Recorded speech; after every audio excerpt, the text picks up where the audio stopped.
welcome back to another segment of Beyond the Grassy Knoll. And we have with us today Terry Sylvester.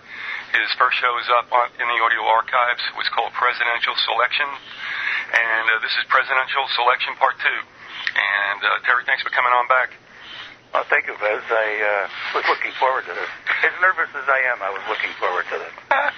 Just talking to me. So, I'm asking Terry to share this at the outset of the show. It's got really nothing to do with the core of what we're going to speak to. I trust Terry, so I'm going to have him say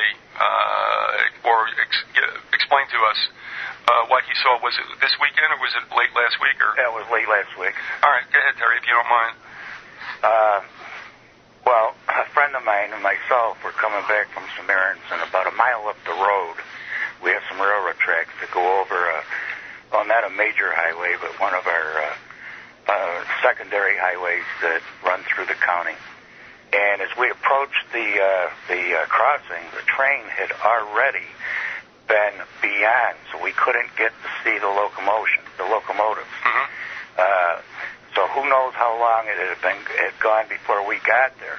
And as we sat there about the third car back, I said to my friend, look at this. It was car after car after car. First of all, it was one of the longest trains I ever saw in my life. It was moving at a fairly slow speed, and every single car had military on it.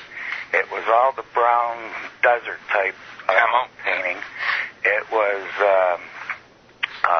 there was small Jeeps that have the small windows on the side. There was a lot of troop carriers. They were mostly the troop carriers and those small little Jeeps that they use with tops on them. There was 3 or 4 big tanker cars that said flammable on the side. Everything desert brown now. There was even 3 or 4 cars that had vehicles on them that had the red cross markings on it. And as I said, the train went on and on. But what I pointed out to my friend was us being here in New York State, this train was coming east to west. In other words, it was headed inland. Yeah. And I don't know too much about these prison camps that people... I listen to all the shows that probably all of us listen to on the internet. And I listen about the FEMA camps, and I hear this and I hear that. And frankly, I don't disbelieve it. I probably more believe it than disbelieve it. But when you see something like this coming inland, it just makes you wonder what is planned here, you know?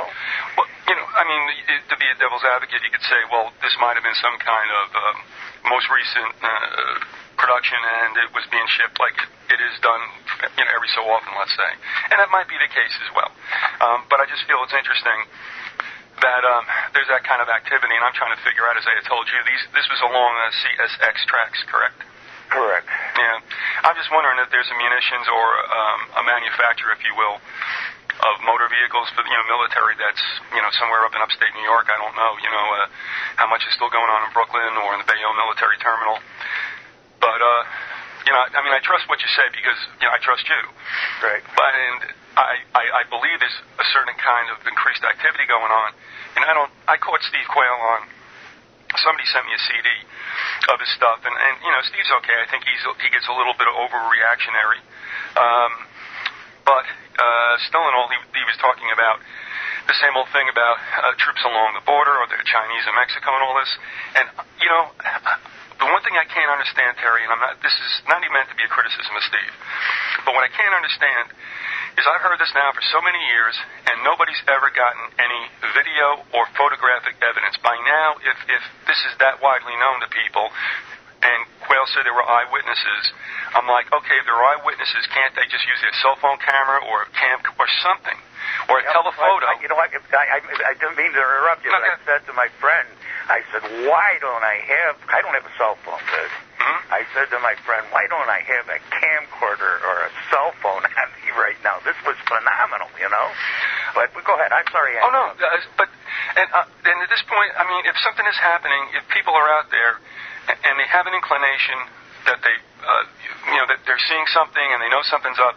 I don't know why in this day and age, even if it's that cell phone, if you have one of those, with a camera, they just take something. But until I start seeing it from people who can show tangible evidence from eyewitness, who are giving eyewitness accounts, and here I am having you on, and I don't mean to be hypocritical, but with the stuff, especially with the troops on the border, that gets a little creepy. Yeah. And I wish this could be confirmed because that gives you an idea, to a certain extent, how much time you got left. I tell this story every once in a while. As you know, I tell stories here. This was at least 20, 25 years ago. So current events hadn't caught up to where we are today. And I had a dream, and I was not too far from where I am right now. Where I live right now, I grew up in this area. My family still lives about a mile and a half away, the family home. And in this dream I had, I was farther down, maybe about 2 miles from my house, my family's house. And there was rows and rows and rows of thousands of tents between where I was and my parents' home. The tents were all Chinese soldiers. And in my dream, I was trying to figure out how I could get through this massive city of tents they had set up to get to my family, to make sure everything was okay. And that was basically the end of the dream. And I talked about it for probably several days after I had it. And it was so vivid, it never left me. And now what we talk about with the Chinese troops on the border, etc., it just makes me think, you know what I mean? Something's up. I'm not trying to tell anybody I'm a prophet, Viz, but come on, it's a dream I really had. And did you ever hear anything? We're getting crazy here now. Did you ever hear anything about weapons, caches that are strategically placed all over our country that we don't know about, but the people that we might not want to know about it do know where they are, and they are stashed for that purpose only in case of... right. Let's not even... Ready to use. Pardon me? I said ready to use. Ready to use. Let's not even talk about what we mean by that. It's scary, But lately, going emailing people back and forth, talking about the events that have to happen, and the reason why it's been a little bit more in the forefront of my mind is because with what has happened in the 4 months already in 2008, if people look back at what a rapid and kind of, I wouldn't say devastating, but deep cut they've taken to their financial lives, and now on the heels of that, of course, now you had the gas price hike based on the oil barrel per barrel. You also have, let's see, what else do we have? The devaluation of the dollar, and I guess it being unpegged from a number of commodities. And this whole bit about with the gas, as you know, I mean, not only do you pay more at the pump, but for everything that's transported by that kind of fuel, you're paying for the hike in those prices as well. Exactly. Right. And then now the second thing they've done is now they've made the first mention about food shortages. Although what's been kind of shielded from the public are the actual food fights, food riots they're having across the world.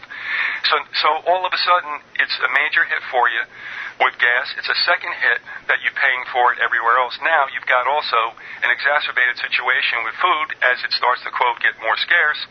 Now that's getting hit again. Now, how much percentage of people's income has already been, grabbed? Well, I'm sure you can second this. It's hit us here. Yeah. Me and my family here. It's hit us. I mean, we gas up now, and we haven't gone for rides in a long time anyway. But we don't go for a ride, period, now, unless we're going to work, we're going to the store. Yeah. We about a week from, not last Saturday, but the weekend before, we had to go shopping, and we went by this little, your convenience store type. It's independently Middle Eastern owned, and it's a Exxon station, but it also has a little, beer and potato chips inside. And we left Oh, it was probably about 11:30 in the morning when we went by it, and I said, look, they're up to, because we were watching it go up daily. I said, look, they're up to 349.9, so that's 350. So they're up to 349.9, and we kind of like grimaced over that. 4 hours later, when we came back from our shopping trip, we came by the same station. Now, this is a Saturday, Biz. We came by the same station, and it was 359.9. Now, this is a Saturday. What the heck happened on a Saturday that in 4 hours they raised it a dime? This is wrong. People have got to start getting together and do something about this. At this point, as far as the gas goes, I don't know what we can do other than don't use it anymore except to go to work in the store. I've always said that when you don't use something, it comes down fast. You know, I've seen other products that I've been involved in that we don't need to delve into here. But when they started escalating the prices on them, and that, this is going back into the 70s, I kept telling my friends, don't buy it. You know, and when they sit on all this, you watch how fast it'll come down. But no, everybody had to have it, you know. Everybody had to be the first in the neighborhood to own this. And then, you know, once they got you, then they feel free to do it every 2-3 years in anything, you know. So. Well, in this case, I think what we're really dealing with without knowing it, and some claim that it's been like this since '73, and that is, I mean, whether we think we have a free market economy or not, our economy has been planned, and like I said, some would say you can give evidence that it's been like this since '73. Now with this whole situation, trying for consumers to somehow, some way boycott, I think is probably going to be, you know, I mean, when it comes to gasoline especially, it's just not going to happen. You're not going to tighten the thumb screws down to the oligarchs.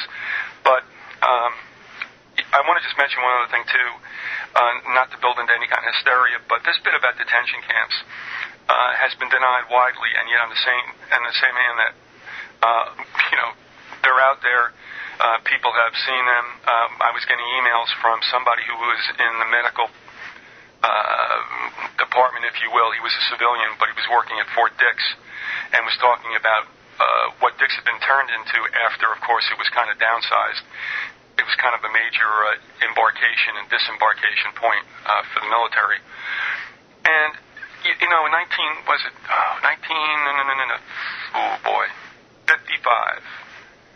when I had read the transcripts of a speech given at at Harvard, boy, am I horrible today, at Harvard, by John Lord O'Brien. And in it, he was, in fact, John Lord O'Brien, when you were a wee little person, was actually, I believe he was Attorney General of the Western District of New York, which should be out by your way. He was... It is, it's right where I am. He was the head of, I believe, at least the New York Republican Party, and he was a failed gubernatorial candidate. But the guy... Say the name one more time? It is John Lord O'Brien, but it's spelled B-R-I-A-N. O'Brien. Okay, I got you. And he gave a 2-day speech. One of the titles of the two parts was Security in an Age of Anxiety. And in it, he said, don't anybody tell you that there aren't detention camps. Now, that doesn't seem such of a shocker in 55 because it's only, 10 years after the war. So yeah, and after the Japanese internment, and also down here in Florida, a place that was an orange juice manufacturing place that housed German soldiers during the war. Obviously, they're foreign POWs, but the Japanese that were interned here were American citizens, and of course that was finally ruled unconstitutional, and they let them go. But now, so he said in 55, they're there.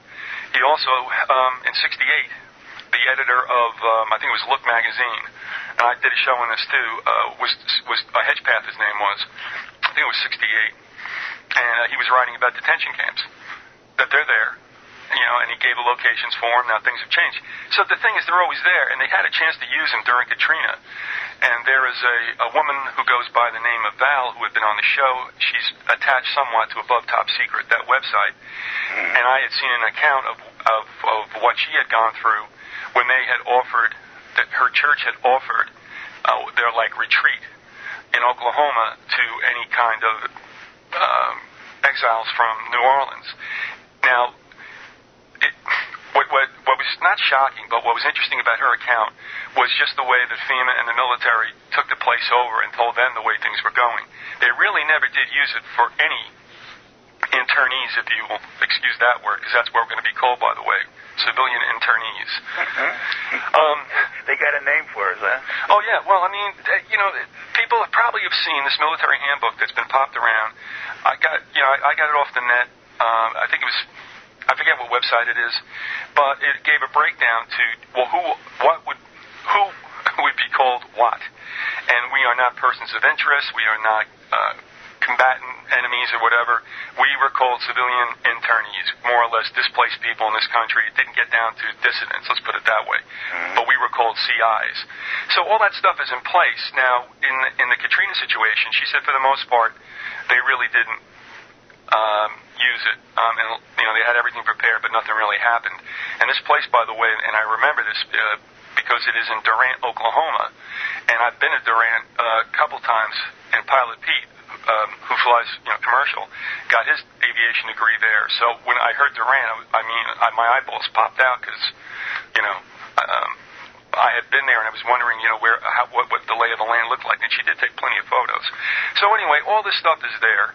Sooner or later, it's going to be unleashed. It's going to get accelerated throughout 2008, but nothing is going to break loose until 9. You're going to have the presidential elections. You're going to probably have one more Christmas where all the corporations can tell people, buy up. Everything's going good. Yeah, right, and then they're going to kick you in the balls come 2009. So, I appreciate you sharing that with me, and I was the one that, I asked you to say it on the show. Even one interesting thing, though, that Fort Dix now is an outpost for their machinery and equipment. I didn't know that till you told me. Well, but that's exactly why that train should have been going the other way, Well, yeah, you weren't shipping it abroad. That's what you're trying to get at. Yeah. Well, they were going inland. And again, like you and I talked before we started to do the show here, I doubt. I can't know what they were doing, but I doubt they were going all the way across country to go to Long Beach, the docks in Long Beach to ship it out. I doubt that. I'll tell you what. You just reminded me of something, and this could be a yeah, but addition to what you just said. In Christmas '79, I had been up in Vermont for 2 years, and I came down for the holidays to Jersey. And I stayed at a friend's house. And while I was there, he got a phone call. It was from his brother-in-law. It was the usual Merry Christmas type phone call, right. the yearly phone call you get from the brother-in-law. And I'm listening to my friend's end of the conversation, and something was up. I heard him going, "No, really? Well, why do you think that is?" Da-da-da-da. Okay. Long and short of it is, when the guy gets off the phone, he says, "Well, that's interesting." I said, "What?" He goes, "Well, that was so-and-so who works at the Bayonne military terminal." And he said, they had just gotten done putting out all kinds of armament and vehicles like he said they had not done since the Vietnam War, and that they were shipping it west. And we're like, Lincoln, why is this happening? What's going on that we don't know about, that this is being sent out in, I guess, either in preparation for or whatever. Well, anyway, not long after, the hostage situation occurred in Iran. And there was also, at that time, too, the Russians fighting the Afghanis. Exactly. And I didn't know if that had broken out yet, too. I think it might have, but... right about the same time. Right. Yeah, so almost the same month, yeah. So what I was saying... So when this finally did happen, I called back my friend and I said, "Do you think this is what could have been?" And he said the same thing. He goes, "Yeah, but why would they ship it west?" I said, "Because they want to go through the back door. They want to go through the Indian Ocean, not go through the Med, which I assume at that time had more eyes on it, if you will, than coming in the back door." That's my guess. That makes sense. Yeah, so, speculation, you can go on forever, but, it's just something that should be said. For nothing else, that you go down on record, and who knows what's going to be going on in other parts of the country, so... Mm-hmm. Well, that was. I also thought that maybe they were taking them to a military base, to be used on a military base, but there was a lot of equipment there. One of the longest trains, if not the longest I ever saw, and every single car was military. Every single one. And... listen, just to break into another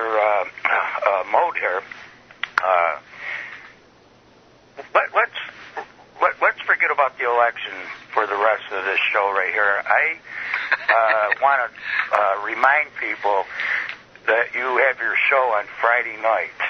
The last Friday night of the month.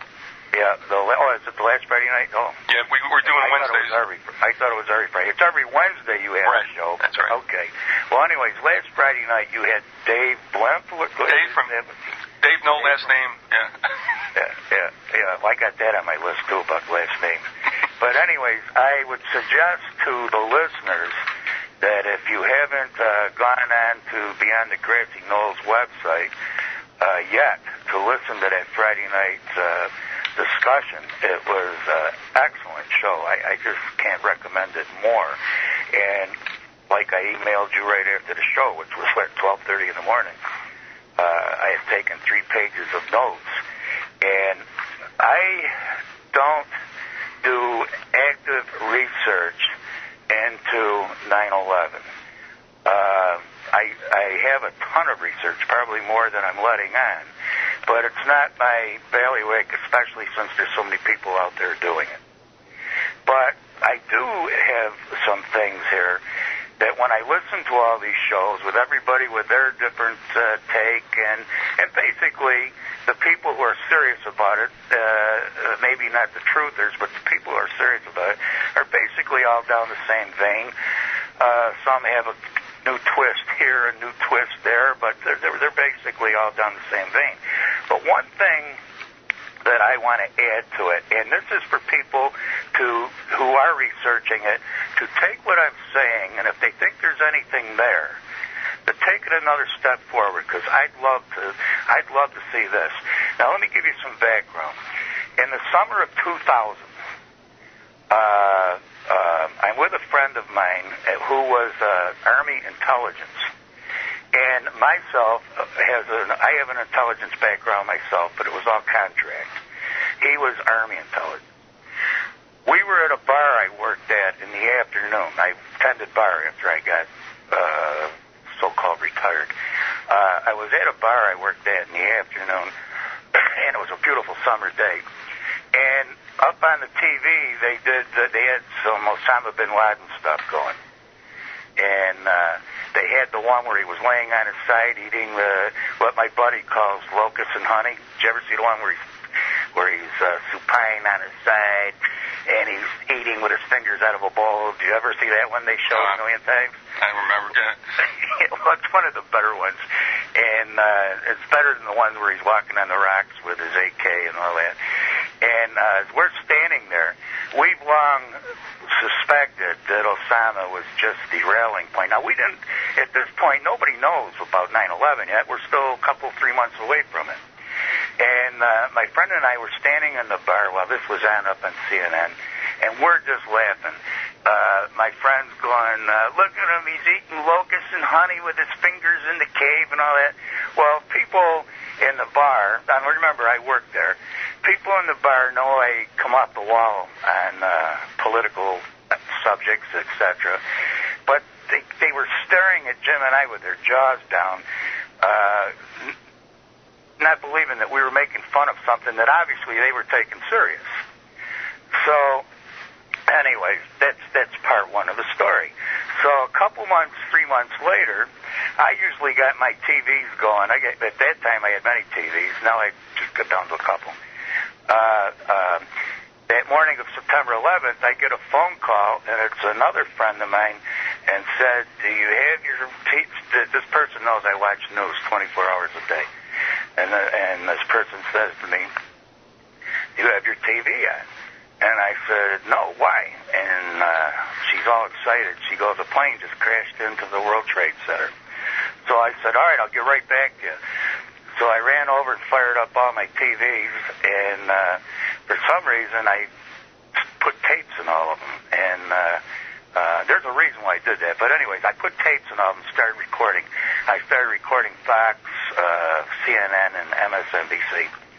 And caught the second crash. Well, as soon as the second one hit, the second one, where a lot of people say they were still in shock. Don't think I wasn't in shock. I mean, that was regardless of what happened there, that was that was an awesome sight that ripped right through you.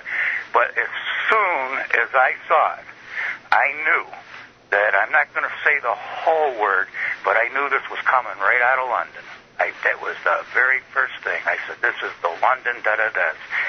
And so anyways, because I've been following Great Britain and our country, and I've really listened to you with the I-Man and all that, so it shouldn't be a surprise to you. But I put more stock in Great Britain actually running this country than a lot of other people may. I just think they do. And, excuse me. So anyways, right away I thought it was the London. So from that point on, I kept my tapes going, which I talked to you about. I've got, from about the second plane hitting on September 11th to about a month, 3 weeks to a month, I got every day, 24 hours a day, tapes of all that first month. Matter of fact, I got 12 sets. And 13 sets altogether. One set I got, and there's 12 other people like me that are sitting low right now, and they're holding on to them just in case something happens. And anyways, as I was following what I suspected is, and I told some friends of mine that day, I said, this came right out of London, man, you know? And of course, and these were educated people, and they gave me a strange look. And but they had been around me so much, they knew that possibly I might have known what I was talking about. So then, as I'm starting to watch us get closer into going into Afghanistan, I'm starting to notice almost all, and it still happens to this day, by the way. I want all the listeners to start paying attention if they'd like. Almost everything that was of any substance on your news reports on TV was all coming off of the BBC or the independent TV network. Almost all of it. Hardly anything came from us. And one of my favorites is when we took the embassy back in Kabul. It had laid vacant for 11 and a half or 13 and a half years. It was one of them, too. But let's just say it was 11 and a half. That's a long time. And this piece, it was done by independent TV, and it was on our 6:30 newses, but it was an independent TV, little logo down in the corner, which is out of Great Britain. And they were showing how it was the first time we had been in the embassy in these 11 and a half years, and they brought the cameraman in, and they said it had been ransacked in the 10 and 11 in the years that it had stayed vacant. It had been ransacked by the Taliban. But yet, as they're even saying those words, I'm looking and there's a safe still there. It's not open. And there's a refrigerator or a freezer, and it looked brand new still there. And then they're showing, the cameras are on the desk, and they're showing pictures of the Life and Time magazines and the Life magazines and the Independent Observer, some newspaper, maybe it was the Wall Street Journal, and they're going, and the voiceover's telling you, I think it was John Simpson, as a matter of fact, out of ITV, and they're telling you, Nick Robertson, but we can get into him later, another Englishman, watch those people, they're bad people. They are. The voiceover's telling you, look at the magazines are still sitting here just like they were 11 and a half years ago, because there wasn't a piece of dust on them. They showed a record player. They said, look at this record player was left here. Well, the record player had, first of all, it didn't look like a record player. They called it a record player. And that had a lot of dust on it. But the safe was brand new. It was cleaned off anyway. And if anybody ransacked it, you would think for sure they took the safe. They would take the safe. And they did comment, though, that they did rip up some rugs and take some end tables. They said that. And then they said, and look, it's left just the way it was when the American embassy people left here, and they said, you know what Fanta Orange Pop is? Yes, I remember that, Fanta? Yeah. They go, and look, they go, and they show it. They go, look, even the Fanta Orange Pop was left here in a hurry 11 and a half years ago. The pop bottle was still a half full with orange pop. It wasn't moldy. It hadn't evaporated or anything. It was truly an embarrassment. This piece should have never been run. I don't understand why other people... I had friends over that night to see it, and they had seen the piece themselves earlier in the day, and they had commented how it even got by them until I pointed it out to them, you know? And it was a total embarrassment. It was fake news, and that's exactly what ITV is known for. You know, ITV was the one that got independent television out of Great Britain back in the Serbia War. They got fined big time for this. They're the ones that made that photo of the he was really skinny Serbian or whatever behind the... Oh, they faked the shot. He was on the outside, not on the inside. He was on the outside. It was a fake shot. And that's when I started getting wise to Great Britain, actually. And, then the pictures they show you of when they went into some safe house and outside of Kabul, and the Taliban had all their bomb-making, you probably seen these, you just don't remember them, had all their bomb-making materials up on the wall. And it was all in English. And it goes on and on. Here's one for you also. The weekend of 9/11, prior to 9/11, in other words, that weekend prior, what was 9/11, a Monday or Tuesday, wasn't it? It was a Tuesday. Tuesday. That weekend, before that, there was a worldwide photo convention conference in New York City. And unfortunately, I don't have this on tape. Unfortunately. I know I got done saying I ran my tapes around the clock, but sometimes if I slept too long in the morning because I was up all night, a tape would run out on me.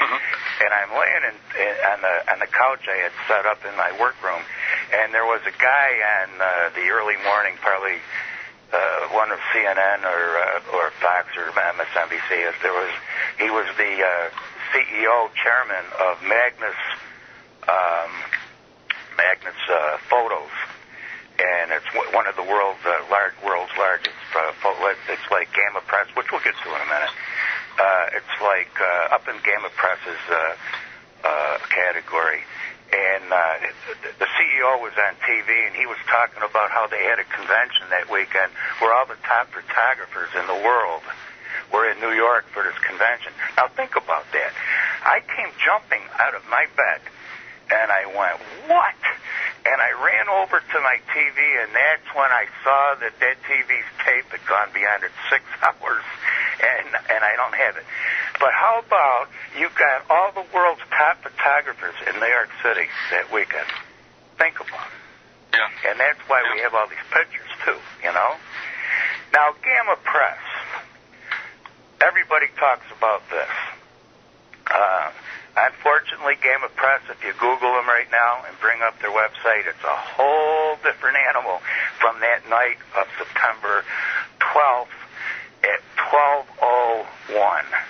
I'm sitting in this room I'm telling you about, and I'm doing some work, and I'm keying. I got all 3 being recorded, but I've got the voice going on CNN. I love CNN. It's a criminal news network. I love it. And I'm keying on their show. And I think it's Aaron Brown at the time says, this just then, he said, we have pictures of the first hit. Now, it was funny. Earlier in the day, we had made comments that you'll never see the first hit. I know George Bush did, but we made comments we'd never see it. Because you shouldn't have, right? Well, all of a sudden, I heard him say that, and I look up, and sure enough, we're seeing the first hit. And I see up in the corner, superimposed on the screen, I see Gamma Press. I go, what the heck is Gamma Press? So I Google it right away, and it comes up. Well, their specialty. Now, these Gaudet brothers that everybody talks about, running around New York, filming firemen and et cetera, et cetera. Well, Gamma Press is corporate headquarters. They got satellites all over the world, but their corporate headquarters is France, and the Gaudet brothers are right out of there. And I printed it out as soon as I Googled it, so I got it in my collection of papers. But their specialty is war photography. That's their specialty, Gamma Press. Think about that one. It's probably just a coincidence. Yeah, they were just a coincidence. There was a gas leak right there, and they just happened to be filming it, you know. Hey, give me a break. Now, you know, I never heard of Game of Press, but when you start looking up stuff like this, it's ridiculous. Talk about things that are ridiculous. I'm watching TV just before. Matter of fact, I wrote a letter to the editor that got printed up here. I'm watching TV in the end of January of 2003. We went into Iraq, and they were still trying to find the weapons of mass destruction, right? Right. And I'm watching the 6:30 news, and they got 3 or 4 guys that are supposedly weapons inspectors standing in front of a rack of missiles. Probably, I'm using my memory right now, probably about 6, 7 feet long, and not very big around, maybe only a 8-inch diameter around, if that. They were rockets, real small missile rockets. And they're looking down the tube of a couple of them with their eyes. They're peeking down the tube. And of one, they got the racks there, and they've got one of them or 2 of them pulled out, and they're looking down the tube. Well, as I look at them, they're standing there in their black leather jackets that a lot of people wear, not motorcycle jackets, but black leather jackets. They got sneakers on, and they don't even have gloves on. So I can't let that go by. I got to write you with a letter to the editor. So, matter of fact, I called it in. I didn't even write it. And I got a hold of our editorial page, letters to the editor, and who at that time, they were still printing me, and my buddy who was intelligence, I told you about, we used to make the paper laugh, but they won't touch us anymore. But at that point, I told Richard, the editor, I said, Richard, I got pictures of it. Plus, it made the papers the next day, too. I said, the picture did. I said, Richard, you got to look. I said, this is phenomenal. What if there was something in there? You know, what if there was really some yellow uranium or whatever the heck they call that stuff? What if it was really in there? I mean, they're standing there in their coats, and it's ridiculous. It's another embarrassment as far as I'm concerned. To elaborate on the point you made, throughout history, the history, of course, that's suppressed, and that of this country, there has always been a connection hinted at or identified with the city of London. And if you go back to the Civil War, that was instigated by the old world. Yep. And, I mean, the I-Man made a point, I think, that is really representative of what's going on when he went ahead and he appealed to the Vatican for relief of his tax status, well, that of a taxpayer. And then, as the story goes, the Vatican gave his case over to the Attorney General of the United Kingdom, who, on I-Man's behalf, told the IRS, let him go, basically, and sponged him from being a taxpayer. Now, that's a connection right there that tells you quite a bit. In that book that I had read excerpts of last year, that came politics. No, this one is from the Rosicrucians out of Quakerstown, and it was called the Meneses Chronicles, or the Man-Isis Chronicles. And the reason why I wanted to read it was what had been sent to me going back to 1913 or whatever, with regard to what's going to happen to allow the capstone to be placed on the pyramid, and all things now are together, and that is when Mexico is brought back into the United States. Mm-hmm. That they would even talk about that at that time, and that was in a letter that you can find published in a book called Fundamental Laws, the 68th Convocation of the Rosicrucians. So here they're projecting what is going to take place. Well, anyway, the Meneses Chronicles, which is supposedly a novel, it's written by someone with a pseudonym, but there's a part in there where they talk about that the United States will be invaded by the old world with capital letters, and that the only thing that really stops it is that there's a geological event that creates so much havoc that most of the soldiers who are here from foreign countries just want to get back to whatever's left of their home. Now, the reason... Let me just interrupt you real quick here. Mm-hmm. Would old Mexico, old South America, would that be considered Old World? Also, I know that you're probably talking about Europe. Yeah. Would that still be called Old World? No, they're talking, and where I was going with this, in fact, I'll read the excerpt here. How about if I do that? Okay. Okay. This is well, it's not a letter, but it's a statement written by R. Swinburne Clymer. Beverly Hall, Quakerstown, Pennsylvania, July 6, 1916. Now, Clymer is the descendant of one of the founding framers. Clymer is a heavy-hitting family in Pennsylvania. And this is what he writes on that 6th of July, 1916. And what is this capstone? And, of course, he's talking about the capstone with the seeing eye that floats above the truncated pyramid. He says, "My reader, prepare for a shock. When Atlantis ruled the world, that which is now America was connected with Egypt by what is now Mexico. And in Mexico, in the territory of Yucatan, there is a pyramid in which the fire philosophers worshipped God as divine, fire, and life, in like manner as did the initiates of Egypt, for the two were then one. America is not complete, and will not be complete, cannot be complete, until Mexico is again," and he italicized again, "part of America as she was in the long ago. And when Mexico is once again part of the United States, then will the capstone have been set on the pyramid, and the reverse side of the United States seal will be cut." Now, that he would write this, and there's other stuff in here too, talking about taking over education. That's a must for them. I think they're getting pretty successful with that one. Well, yeah, and I mean, I just got an email from a former librarian at St. Leo's who sent around something about the education system.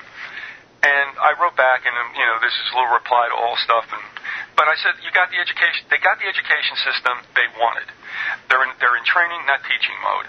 Yeah, they're inculcating. Right. They're doing, yeah. And they're talking about the drop in graduation rates, the lack of jobs. Well, look, they don't want thinkers anymore. They'll always have their elite, and they'll always go to the Ivy League schools and such. But for everyone else, it's pretty much,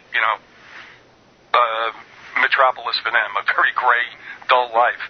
And this has been coming for some time. And I wrote to him. I said, look, when I read back, I can't understand how the American people, but again, look what's happened to us today, and we don't do anything or feel we can't.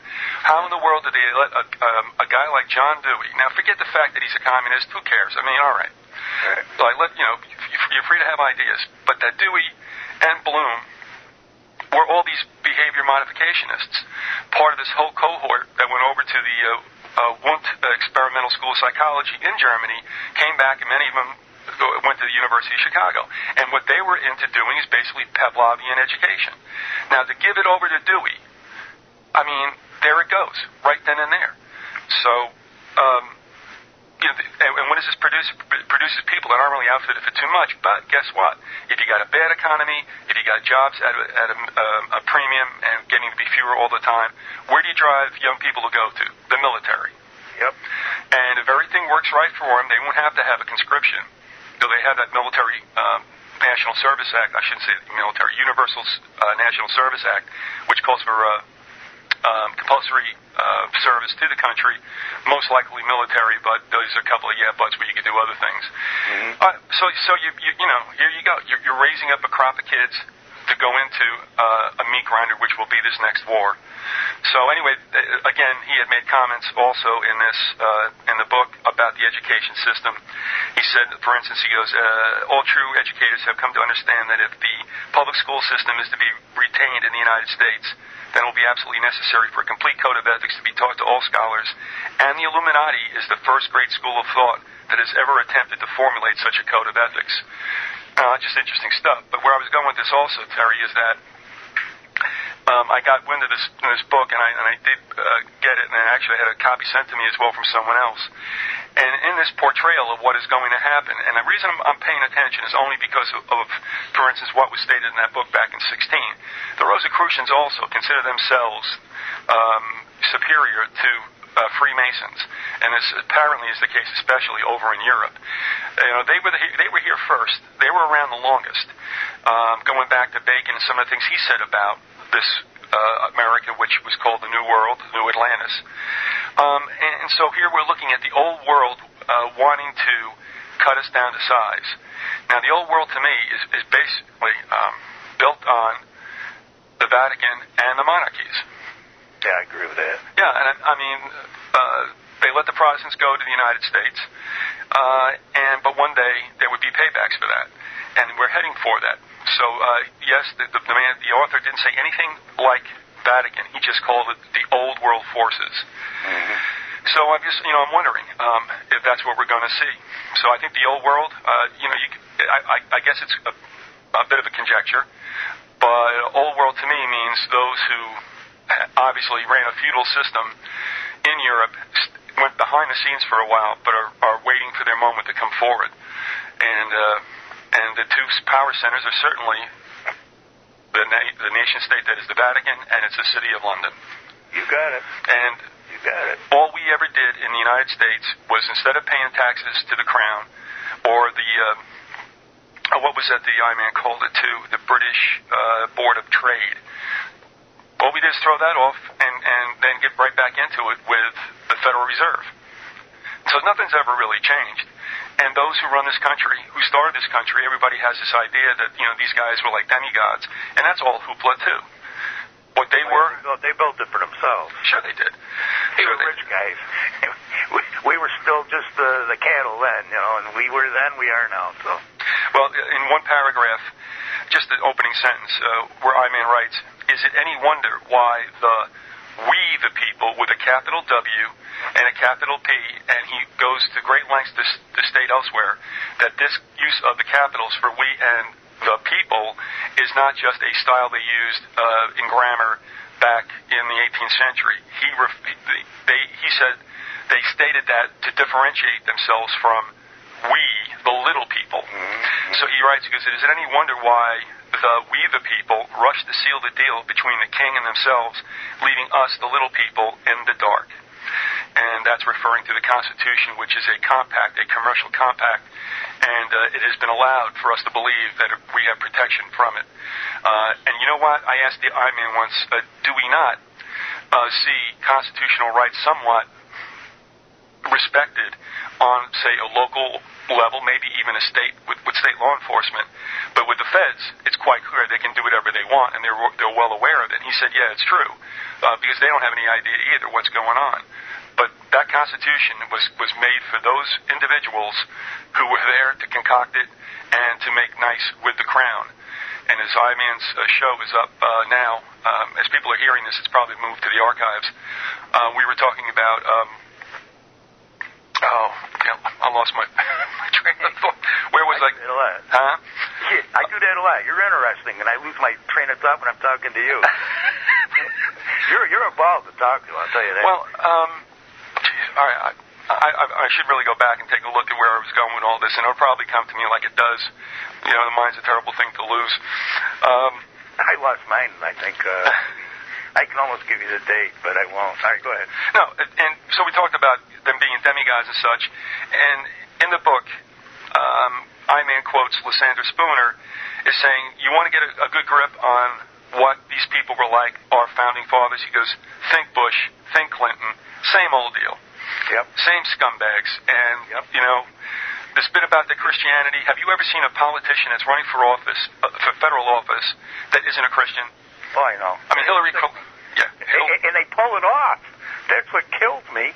I have very church-going people in my family, and sometimes it's embarrassing that they fall for it. You know what I mean?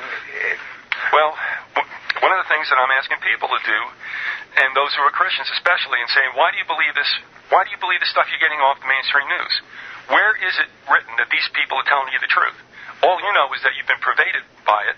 That's all you know. You've been inundated with this stuff, therefore it makes it right, because there's nothing else around, so you think. And I said, why don't you use your discernment? I mean, to take a look at what you're dealing with, and you don't know these people, you don't know anything about this industry, and they're telling you, we're on your side. Kiss my butt, you're on my side. So I'm it's like, folks, stand back and start asking some questions, especially when it comes to this bit about violence in the name of Israel and all this other stuff. Show me where Christ is okay with that. That's all. Oh, there's boy, I get going on that one too. Well, matter of fact, when I was referring to London, I was talking about those people. So. Mm-hmm. Yeah, I know you were. Yeah, and they instigated the Civil War.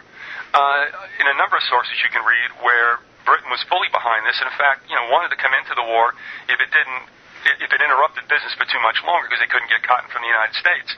they had to go to India for it, and it was an inferior quality. So they were ticked off because it was ruining business in Great Britain. And in another book called Divided We Fall, which was out of the St. Leo University Press, which has gone the way of nickel candy. But this guy wasn't in any way, shape, or form a conspiracy theorist, but in his book he writes about the fact that Britain said they would build warships for the Union, and they did. And they said, oh, but we won't do it for the Confederates. But they did. What they did was they built the Confederate ships in the whole of Great Britain, but they weren't allowed to put armaments on them. Yep. So they let the ships go to an offshore island, and it was there they were outfitted with guns. Hence, they weren't lying to the Union, and they played both sides. Yeah, they played both sides all the way. Sure. Did you ever hear, and I think maybe I-Man even alluded to it, but I heard years and years and years ago that when the British couldn't figure out how to beat people that hid behind trees, they surrendered, but they gave up the cause right at that point, but then said, we'll just take it economically. Yeah. And they started exactly on that day. I just got done this winter. There's a new, I've read a few of them, but there's a new, and I think it's the best one so far. Let me grab it right here and I'll tell you who wrote it. It was a biography on Alexander Hamilton, written by Ron Chernow, and it's the most recent one. And Alexander Hamilton, British agent, all the way. Yeah. All the way. It doesn't say it in that book, though. But if you know what you know and what I know and whatever, and you read between the lines, the guy was working, setting up banks on behest of Great Britain, you know. Mm-hmm. And, well, listen, we didn't do any election here, but you want to know what? This is more fun to me than the election. Can we schedule another show to do this? Oh, yeah, we'll pick up with that. That's fine. I mean, you had stated to me before we came on that there were a number of things on your mind, and so they came to the forefront. That's fine. I mean, we'll just pick it up with, another show, a part two, and that's not a problem whatsoever. Did you want to address any other items? Why, we got some minutes to... Yeah. Uh-huh. We got some minutes here. You know what? I got a kick out of this. Let me set the stage for it first. When I used to be in my horse racing days, there was this one horse that should have never lost. He did, obviously.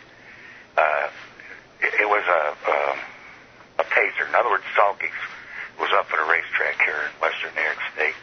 And it was like such an odds-on favorite that they probably lost money on the race had he won, because it was only going to pay 10 cents to the dollar. Well, I couldn't bet the horse because I didn't have enough money. You'd have to bet thousands just to pick up 100, you know. So I just sat back and watched the race. Well, don't they box him in? They boxed them in. They made two circuits at this track. It was a mile race and it was a half-mile racetrack, Batavia Downs. And they boxed them right in along the rail. They wouldn't let them out. And meanwhile, the second favorite at 5-1. I don't know how much you know about horse races, but that's a big second favorite. And the second favorite at 5-1 had a tremendous lead coming into the stretch. And what do they do at that point? They open up the rail and let the big odds-on favorite go. You can't catch them now, but at least they let them go. What am I getting at there? Brian Paul getting, 16,000 votes, was it, or something? How many votes did he get in Pennsylvania? Oh, I have no idea. I got to tell you, I'm not even paying attention to it. But well, no, me neither. Me neither, except when you listen to all the shows we listened to, they mentioned it. Oh. Well, everybody was surprised because he never got anything but hundreds in the other places, right? Well, he ain't going any place anymore. They don't have to fear him anymore. So they let him run wild in Pennsylvania. You know, that was their favorite to him. And he had a very respectable showing. I wouldn't vote for the guy personally. Anybody that's running on board is with them as far as I'm concerned. So if anybody really thought Ron Paul was the answer, I can't go for that. But there was something there. They must have feared from him. It can't be much, though, or they'd kill him. So. Well, I've been listening to Rush Limbaugh when I go out for either bike ride or a skate or whatever. And and use that as representative of what's going on or what we're supposed to, believe. And although he attacks equally Hillary and Obama, in a backhanded way, he is supporting Hillary, and he has said such. It's like, yeah, let Hillary run because we'll kick her ass. So whatever the reason is, he's pushing Hillary. And the reason... Who are you talking about? Huh? Who are you talking? About Rush Limbaugh.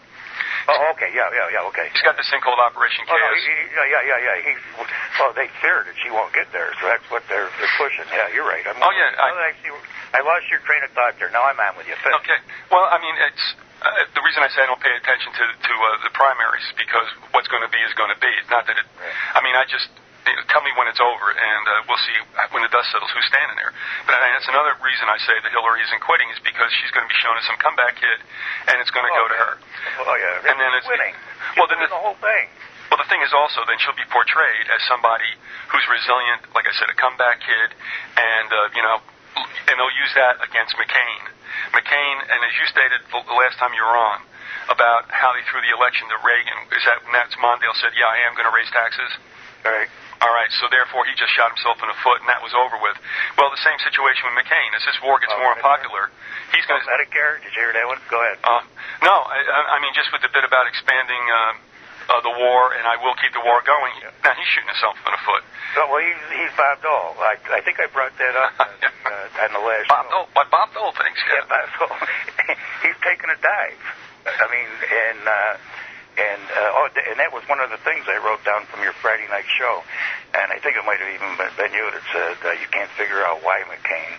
Well, why? They won't want to waste any good ones, high-profile person in case. Not that McCain isn't high-profile. Don't get me wrong, but McCain's willing to take the dive, and that's just what he's going to do. Well, given the fact of how people vote for the most part, for the Republicans, in this particular situation, when I look at all the candidates, I mean, the one that would have probably been the best product to sell would have been Romney. Good-looking, glib, and McCain, who looks like, some stone chipmunk. So I can't understand it. But now I think I do, and that's because they're looking for a patsy. Yep, taking the dive, and he knows that. I mean, he already knows this. It's not like he's going to be told this. He already knows. And it's going to be interesting. Listen, I'm going to have to wrap this up today. Right. I hope you didn't mind me saying wrapping this up. No. It's your show. But until it was wildly taken over by you, Sylvester. But we have another situation going on here where I have to free myself. So. No problem. Listen, thanks for being with us. But I'll probably build a show with stuff and things. As what? Stuff and things. Yep. I like it. What garages are full of stuff and things. All right, Terry. Thanks for being with us. You're welcome, and get back to me as fast as you can. I will. And when the next one will be. Okay. And plus, one more time, if I can request my email address under the... Will do. Okay. All right, Terry. Thanks a lot for being with us. And Viz, you can call me anytime. Matter of fact, next time you call me, flip the switch and let's talk. Okay. Okay. Take care, brother. You too. Bye-bye. Bye.